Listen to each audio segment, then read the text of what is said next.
राधा कृष्ण की प्रेम कहानी कैसे खत्म हुई और क्या हुआ फिर राधा का कैसे हुआ था उनका अंत। दुनिया की सभी प्रेम कहानियों में सबसे अनूठी राधा और श्री कृष्ण की प्रेम कहानी है। ऐसा इसलिए कि यह भौतिकता से परे था। आज भी कोई ही ऐसा श्री कृष्ण का मंदिर होगा जिसमें राधा जी की मूर्ति न लगी हो। हालांकि ये भी सच है कि कई जानकार राधा को काल्पनिक किरदार बताते हैं। ऐसा इसलिए कि राधा का जिक्र न तो महाभारत में है और न ही विष्णु पुराण या फिर भगवद गीता में ही इस संबंध में कुछ कहा गया है। वैसे दशम स्कंद में महारास का वर्णन जरूर है और राधा का भी जिक्र है। ऐसे ही ब्रह्मवैवर्त पुराण में भी राधा का जिक्र मिलता है।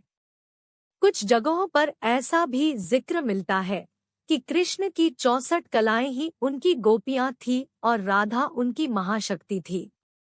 इसके मायने ये हुए कि राधा और गोपियां कृष्ण की ही शक्तियां थीं जिन्होंने स्त्री रूप लिया था। बहरहाल सवाल उठता है कि राधा जी अगर काल्पनिक नहीं है तो उनका फिर क्या हुआ। आखिर कृष्ण से उनकी आखिरी मुलाकात कब हुई और राधा जी की मृत्यु कैसे हुई, इसे लेकर कई कथाएं हैं। इसी में से एक वह है जिसका जिक्र हम यहाँ करने जा रहे हैं। कृष्ण के वृंदावन छोड़ने के बाद राधा का क्या हुआ। राधा रेपाली नाम के गांव में रहती थी और यह वृंदावन से कुछ ही दूर पर स्थित था। दोनों के बीच प्रेम था। कंस के बुलावे पर जब श्री कृष्ण मथुरा जाने लगे पूरी वृंदावन नगरी शोक में डूब गई। राधा से मिलने श्री कृष्ण उनके गांव गए। दोनों ने एक दूसरे से कोई बात नहीं की। दोनों जानते थे कि उनके प्रेम में शब्दों का महत्व बेहद कम है। राधा ने आखिरकार कहा कि कृष्ण उनके दिल में हमेशा बसे रहेंगे। श्री कृष्ण इसके बाद मथुरा की ओर रवाना हो गए और फिर कभी वापस नहीं आ सके। कंस वध के बाद श्री कृष्ण का विवाह बाद में रुक्मणी से हुआ और उन्होंने द्वारका नगरी बसा ली। राधा का जिक्र यहीं से श्री कृष्ण की जिंदगी में कम होता चला गया। साथ ही राधा की जिंदगी भी बदलती चली गई। कहते हैं कि उनकी शादी एक युवक से हुई और उन्होंने दाम्पत्य जीवन की सारी रस्में भी निभाई। हालांकि इसके बावजूद उनके मन में श्री कृष्ण बसे हुए थे।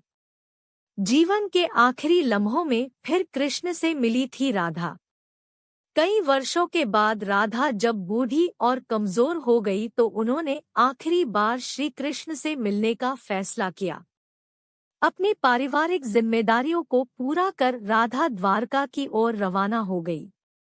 कई दिन पैदल चलने के बाद वे द्वारका पहुंची और श्री कृष्ण से मुलाकात करने में सफल रही। ऐसी भी कहानी है कि राधा वहीं कृष्ण के महल में एक दासी के रूप में रहने लगी।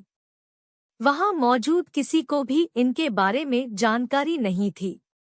राधा रोज इसी बहाने दूर से कृष्ण के दर्शन करती, लेकिन बाद में उन्हें एहसास हुआ कि भौतिक रूप से करीब रहने का कोई मतलब नहीं है। इसके बाद उन्होंने बिना किसी को बताए द्वारका का महल छोड़ दिया। भगवान श्री कृष्ण तो सब कुछ जानते थे। वे राधा के सामने प्रकट हुए और पूछा कि उनकी क्या इच्छा है। राधा जी कुछ नहीं बोली और न में अपना सिर हिलाया। राधा के श्री कृष्ण के प्रति पवित्र प्रेम को देख श्री कृष्ण ने एक बार फिर राधा से कुछ मांगने को कहा। श्री कृष्ण ने कहा कि चूंकि कभी भी राधा ने पूरी जिंदगी उनसे कुछ नहीं मांगा, लेकिन उनका हक बनता है, इसलिए वे अपनी इच्छा बता दें। श्री कृष्ण के बहुत जोर देने पर राधा ने उनसे एक बार फिर उनकी दिव्य बांसुरी सुनने की इच्छा प्रकट की। मान्यताओं के अनुसार तब श्री कृष्ण ने बांसुरी की सबसे मधुर धुन बजाकर राधा को सुनाई। इस धुन को सुनते सुनते राधा श्री कृष्ण में विलीन हो गई। इसके अलावा राधा की मृत्यु से जुड़ा कोई और जिक्र कहीं भी नहीं मिलता।